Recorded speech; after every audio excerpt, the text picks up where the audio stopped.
All right, welcome to The Explainer. Today, we're going to dive into some of the most bizarre and honestly kind of scary stories from the great economic collapse of 1929. These are tales that are not just history. You'll see, they have echoes that we can still feel in our economy right now.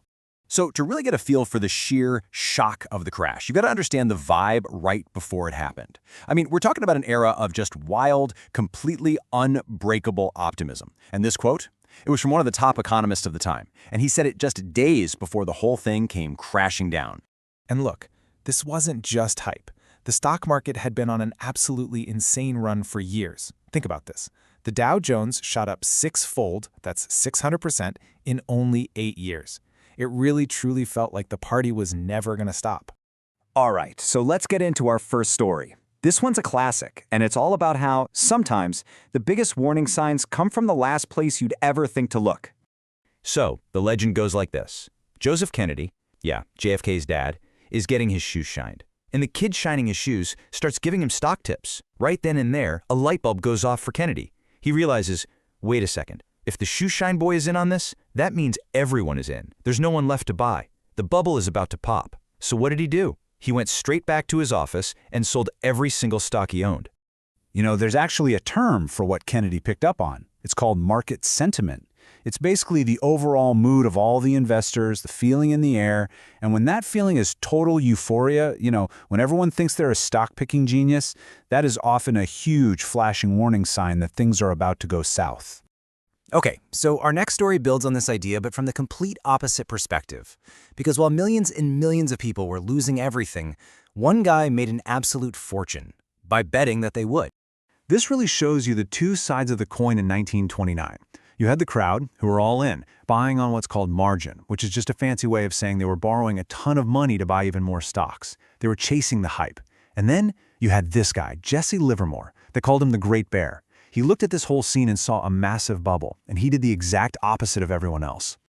So how in the world do you make money when everything is collapsing?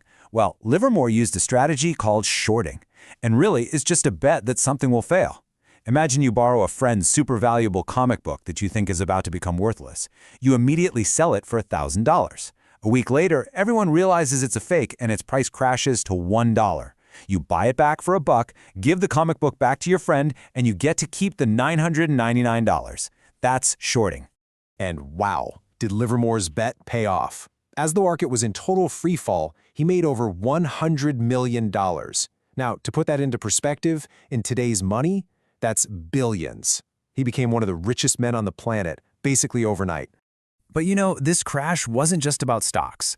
The panic started to spread, kind of like a virus, infecting the whole financial system. And this next story is just wild. It shows how something as simple as a name, really just a marketing blunder, can throw gasoline on an already raging fire. Okay, so fast forward to 1930, a pretty big private bank in New York City fails. Now that's bad news for sure. But the real problem? The bank's name. It had this very grand, very official-sounding name that was about to make a bad situation 1,000 times worse. Because of its name, the Bank of United States, people all over the country heard the news and they panicked. They thought it was the official government bank of the entire USA. Can you imagine hearing that? People thought the whole US financial system was going down, and that fear set off a terrifying chain reaction. This single misunderstanding helped spark what are called bank runs. And a bank run is pretty much a bank's worst nightmare. It's when everybody gets scared at the same time and rushes to pull all their money out. The thing is, banks don't just keep your cash in a vault. They lend it out. So if everyone asks for their money back at once, even a totally healthy bank can go broke in a matter of hours. So these stories, they show us the sparks, the psychological triggers that started the fire. But now, let's look under the hood at the economic engine that turned a bad stock market crash into a brutal, decade-long depression that affected the entire world. Remember that economist from the first slide, Irving Fisher? Well, he came up with a theory to explain this, and it's called debt deflation. And it's basically a vicious downward spiral. Here's how it works. First, panic hits. Everyone rushes to pay off their debts. How do they do that? They sell their assets, stocks, houses, you name it. But when everyone sells at once, prices for those assets totally collapse. And as prices fall, businesses go bust, people lose their jobs, and the whole economy just stops. And here's the really twisted part, the central paradox of the whole thing. The more people tried to pay off their debts by selling stuff, the more they actually owed. How was that possible? Well, as they sold, the value of everything they owned went down, but the amount of money they owed on their loans stayed exactly the same. So their debt actually got bigger in real terms. It was a trap.